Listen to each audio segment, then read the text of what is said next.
Donc, une fois que l'électrofocalisation est terminée, donc on a appliqué un courant à haut voltage dans notre languette à le gradient de pH. Une fois que ça s'est terminé, on démonte l'appareil, on enlève le couvercle et on retire notre cassette avec l'appareil d'électrode et on retire notre cassette.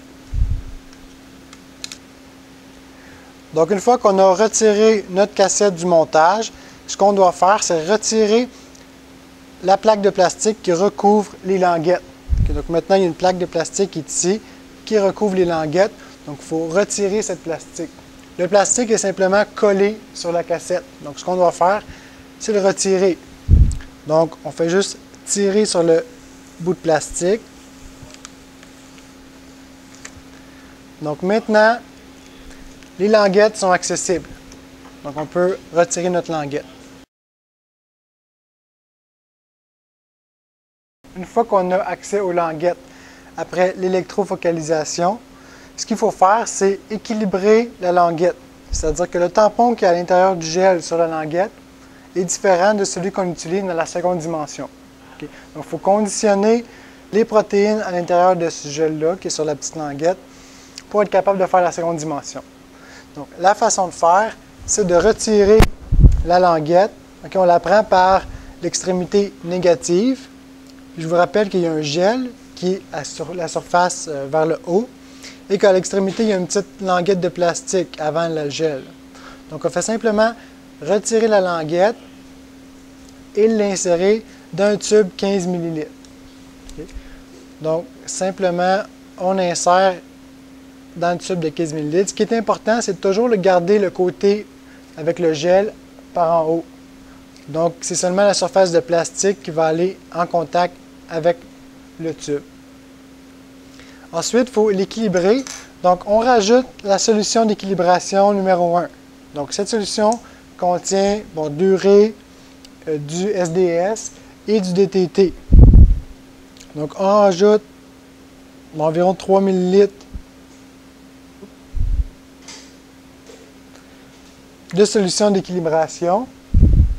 Ensuite, ce qu'on doit faire, c'est simplement incuber notre languette avec cette solution pendant environ 10 minutes avec une certaine agitation. Okay. Donc, généralement, ce qu'on fait, c'est qu'on le met soit dans un petit Tupperware, et on le met sur une plaque agitatrice qui va permettre simplement d'avoir une légère agitation. Okay. Donc, ça, on fait ça pendant 10 minutes. Une fois les 10 minutes écoulées, on jette la solution d'équilibration numéro 1 et on la remplace tout en s'assurant que notre languette est bien positionnée. Et on rajoute la solution d'équilibration numéro 2, qui cette fois-ci contient également de l'urée, du SDS, mais cette fois-ci d'iodoacétamine. Okay. Donc ça, c'est tout pour conditionner les protéines à la seconde dimension. Donc encore une fois, lorsqu'on a mis la deuxième solution d'équilibration, on doit incuber avec agitation pendant 10 minutes.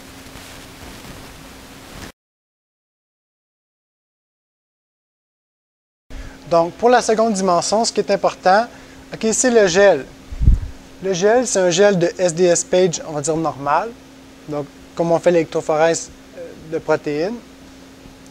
Ce qui est important de noter, c'est qu'il y a un seul grand puits sur ce gel. Ça va nous servir pour positionner notre languette justement dans ce grand puits.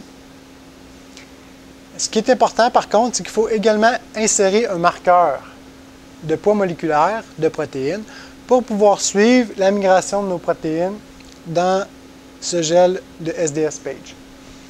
Donc, ce qu'on va devoir faire, c'est retirer ce peigne, le couper pour nous faire un petit peigne qui va nous servir pour le marqueur, qui va nous permettre de construire un petit puits. Donc, c'est également important, c'est une fois qu'on va avoir mis la languette de gradient de pH immobilisé dans l'espace, dans ce puits, il faut sceller les espaces vides. Donc, on ne peut pas se permettre qu'il y ait un espace vide entre la languette et le gel, parce que les protéines vont seulement sortir de la languette et se disperser dans le tampon. Donc, de façon à sceller ces deux gels, on va utiliser de l'agarose. Donc, on va se déplacer ici simplement sur une plaque chauffante Donc, ce qu'on a fait, c'est qu'on a fait bouillir de l'eau dans laquelle on a préparé un tube qui contient de l'agarose, qui a un faible point de fusion. Donc, l'agarose qu'on a dilué et qu'on a rajouté un peu de colorant et qui va nous permettre plus facilement de voir la languette et de voir notre agarose. Donc, on s'assure que l'agarose est bien fondue et également, on la sort de l'eau bouillante quelques minutes avant de commencer pour s'assurer que l'agarose n'est pas trop chaud. Okay. Donc maintenant, on va faire ce que j'ai dit. Bon, on retire le peigne pour former un puits. Maintenant, il faut se construire nous-mêmes un petit peigne qui va nous permettre de faire une place pour le marqueur. Donc la façon de faire, c'est simplement de couper une extrémité du puits, environ 4 ou 5 mm d'épaisseur.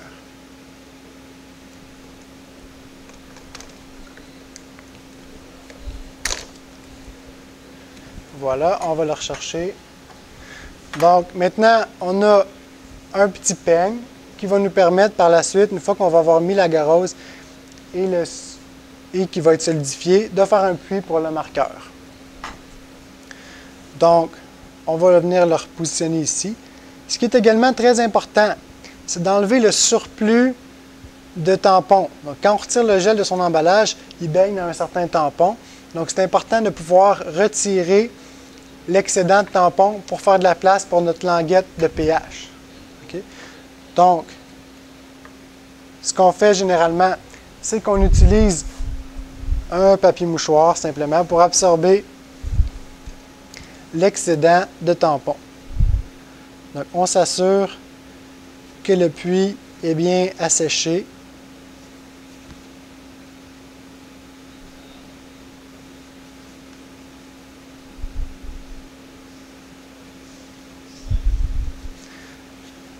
Donc, une fois qu'on est certain que le puits est bien asséché,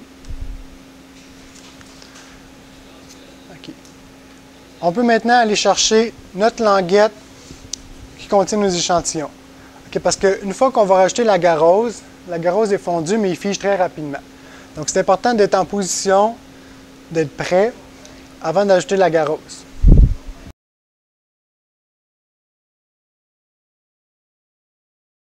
Okay, donc maintenant, une fois que l'équilibration est effectuée, ce qu'on doit faire, c'est aller chercher notre languette qui est toujours à l'intérieur du tube.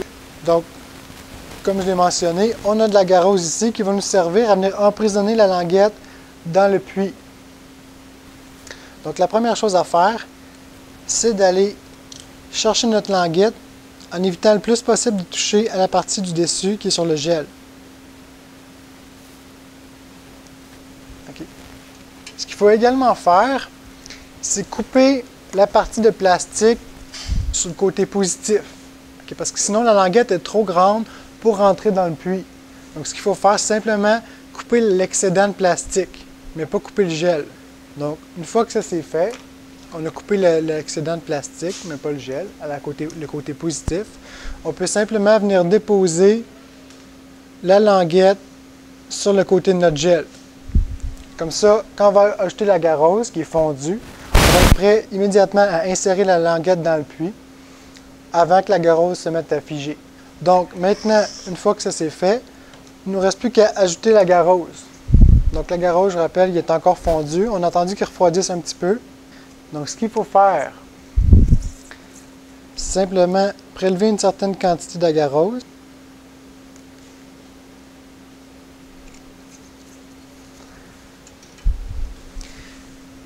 Et l'insérer dans le puits. Okay. À ce moment-ci, ce n'est pas dramatique s'il y a une petite quantité de bulles, on va les retirer.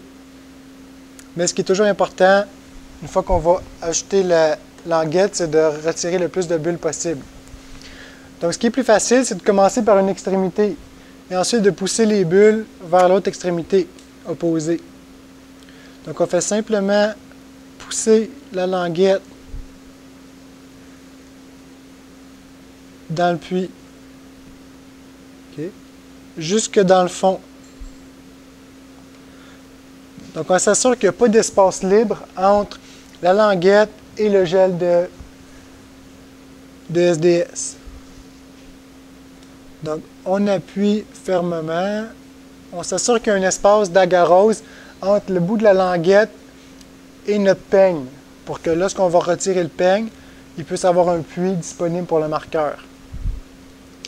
Donc, une fois que ça c'est fait et qu'on ne voit aucune bulle entre la languette et le gel, il ne nous reste plus qu'à attendre que l'agarose fige. Et on remarque aussi que l'agarose, qui est coloré en bleu, va nous permettre de suivre la migration dans la seconde dimension.